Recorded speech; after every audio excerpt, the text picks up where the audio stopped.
Sujet qui était proposé par Daher. L'idée, c'était de revisiter le filet cargo qui permet de retenir les bagages à bord des avions. Alors, pas filet cargo, on va appeler ça un filet pour retenir les bagages uniquement, vu que les ATR ne sont pas des avions cargo. D'accord, moi, il y avait écrit filet cargo, donc... Ah ouais, mais bon, voilà. Vous inquiétez pas, on va tout vous expliquer. Merci. Et t'as que 3 minutes en plus. Vas-y. Ça devrait le faire. Alors, tout d'abord, bonjour à tous, merci d'être là. Donc, on va vous montrer comment nous avons repensé le sujet proposé par le groupe Daher, qui permettait de maintenir les bagages dans les cabines des avions ATR. Donc, le principe existant est très complexe, difficile à utiliser.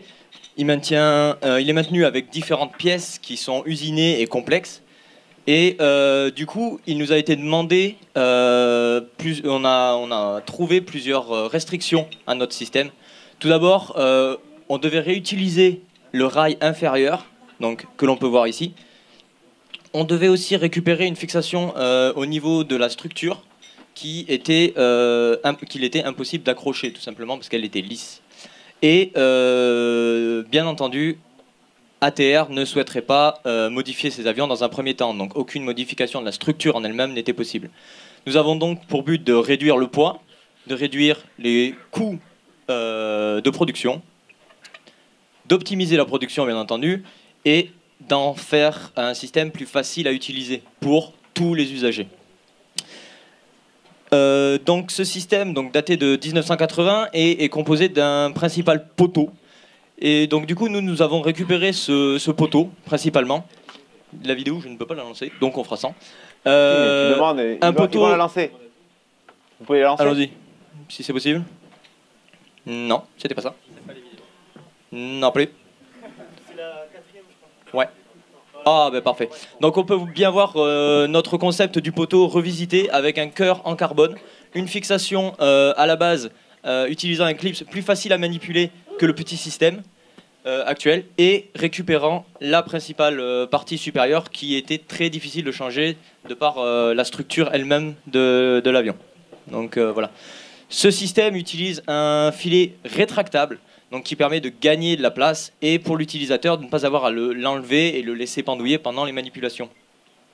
Le cœur est donc en carbone composite avec résine époxy, ce qui le rend tout aussi solide, mais bien plus léger. La toile en elle-même a été modifiée sur le principe du biomimétisme et des toiles d'araignée, qui permettent de récupérer bien plus de force, et donc de le rendre plus solide et d'avoir moins d'effort sur cette barre. Dans un deuxième temps, nous nous sommes dit pourquoi nous arrêter à ne pas modifier la structure, et peut-être que dans le futur, justement, cette structure pourrait être modifiée. Et à ce moment-là, il nous serait possible d'utiliser un système de filet simple, fixé à différents points sur la structure même de l'avion, comme présenté ici. Nous avons donc réussi à réduire le poids du système, et donc par conséquent le coût d'utilisation. Nous avons donc aussi réduit le coût de création des pièces, vu que nous avons rassemblé toutes les pièces en une seule, et la fabrication par la même, et l'installation bien entendu. Merci à vous de nous avoir écoutés.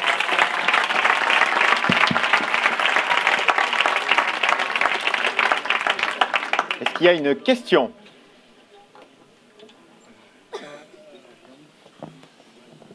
Bon, c'est très technique, j'ai pas tout compris forcément, mais le filet, il est dans quelle matière? Le filet, actuellement, utilise du nylon. Voilà, le même système que les baudriers, très résistant. Notre but serait de rajouter dedans des fibres plus élastiques pour permettre justement, comme les toiles d'araignée, d'amortir les charges qui vont arriver, et donc du coup de moins forcer, que le filet absorbe une partie des forces qui pourraient être exercées sur notre barre actuelle. Okay, une autre question, est-ce que vous avez travaillé sur la mise en place de ce filet actuellement? Ça demande combien de personnes? Est-ce que votre système permet d'économiser du temps humain? Alors, on n'avait pas de filet, on n'avait pas d'avion, mais en théorie, le système est bien plus simple que le système actuel. D'une part parce qu'il va y avoir moins d'attaches, que ce soit sur le premier système qui ne nécessite pas de modification, c'est juste un volet roulant. Donc du coup, toutes les attaches côté de la barre ont été supprimées et font partie intégrante de la barre. Et il n'y a juste qu'à tirer je vais pouvoir peut-être remettre la slide.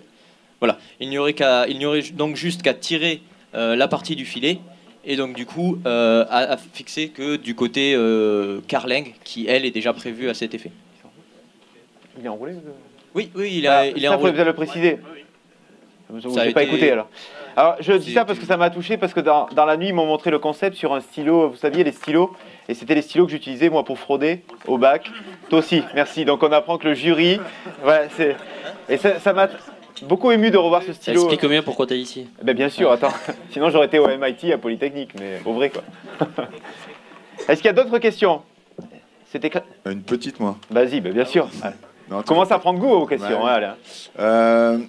Par rapport au point d'ancrage, je suis étonné qu'on puisse pas reprendre des points d'ancrage en haut et en bas, juste parce que c'est lisse. Il y a des systèmes excentriques, des systèmes d'accroche qui permettent de reprendre même sur un cylindre creux, enfin hélice. Alors, on a pensé dans un premier temps au système que l'on peut avoir avec les vis à placo. Je pense que c'est à ça notamment que vous parlez, un système expansif. Le problème étant que sur un système à placo, ça va s'étendre dedans, ça va rentrer dans la matière et ça va faire une résistance au niveau de la matière. Ici, même si on tend à s'étendre, on va à aucun moment pouvoir accrocher réellement dans une partie métallique ou même d'une autre matière, d'un autre matériau, et la force qui va s'exercer va être bien trop importante pour ne pas avoir d'attache concrète en fait. Parce qu'on parle quand même de 500 kg qui peuvent, en charge critique, peuvent être lancés à 1,5 G. Donc on est sur cette fixation, il nous est très très difficile de mettre une force suffisante qui au final résisterait à une traction qui pourrait être aussi par le bas. La composante de la force, ayant bien entendu, si on part du principe que ça va arriver approximativement au milieu du filet pour répartir les efforts, la composante ne va pas juste être dans le sens du rail, mais va être aussi dirigée un peu vers le bas. Donc on va forcément avoir une traction vers le bas qui va forcer sur notre action. Donc voilà, c'est pour ça. J'espère avoir répondu à votre question. Non, parce que j'ai un mur d'escalade et j'ai fixé un système un peu vis à placo, cam excentrique. Ouais. Ah, mais t'as vu comme t'es léger, toi? Profites-en, hein, je donne pas des compliments tous les jours. Est-ce qu'on peut avoir un petit mot de Émilie? Ah pardon, il y avait...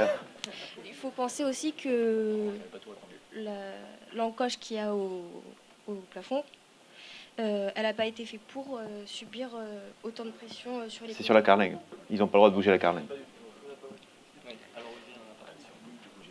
Ah ben ouais, mais c'est pas chez eux, c'est pas de leur ressort. Donc je propose il faut dire ça à Émilie. ATR. Hein. Nous on a essayé de Voilà. les convaincre, on peut gagner... Chacun son PMU à DAER, à terre.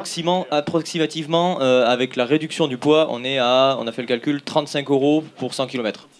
Donc je pense que sur tous les allers-retours qu'ils vont faire sur leur flotte de approximativement plus d'1 millier d'avions, ils ont peut-être moyen de s'y retrouver et de nous laisser bidouiller dedans. Mais pour le moment, ils veulent pas. Émilie, un petit mot pour DAER. Oui, bah déjà je voulais remercier l'équipe parce qu'on est ultra fiers de vous au nom du coup des différents porteurs de projets qui m'accompagnaient hier et pour ces 24 heures. On est très contents des différentes solutions qui ont été apportées d'une part parce qu'ils sont au-delà des 2 solutions qui ont été proposées, ce qui est déjà très cool pour un concept qui n'avait pas bougé depuis les années 80 et 90. Ils ont émis des hypothèses autres de réflexion qu'ils n'ont pas forcément démontrées là aujourd'hui, mais qui sont pour nous en tout cas intéressantes à creuser au niveau des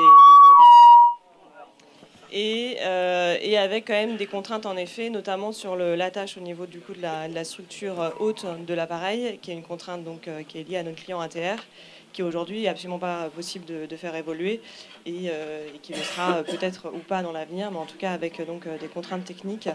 Et puis du coup ils ont travaillé à la fois sur la solution du mât, ils ont revu la pièce, donc ce que montre Kevin du coup en faisant en fait sauter la pièce qu'il a dans sa main gauche. Qui était là aussi assez compliqué à installer sur l'avion, avec des postures qui pouvaient être relativement complexes, notamment pour les opérateurs. Donc ça apporte aussi quelque chose d'intéressant au niveau de l'ergonomie. Donc très content. Merci à eux. Et merci à toi, Émilie, pour Daher est partenaire des 24 heures depuis maintenant 2-3 ans. Donc à la fois, merci de nous proposer des sujets, merci de nous aider financièrement sur ces opérations.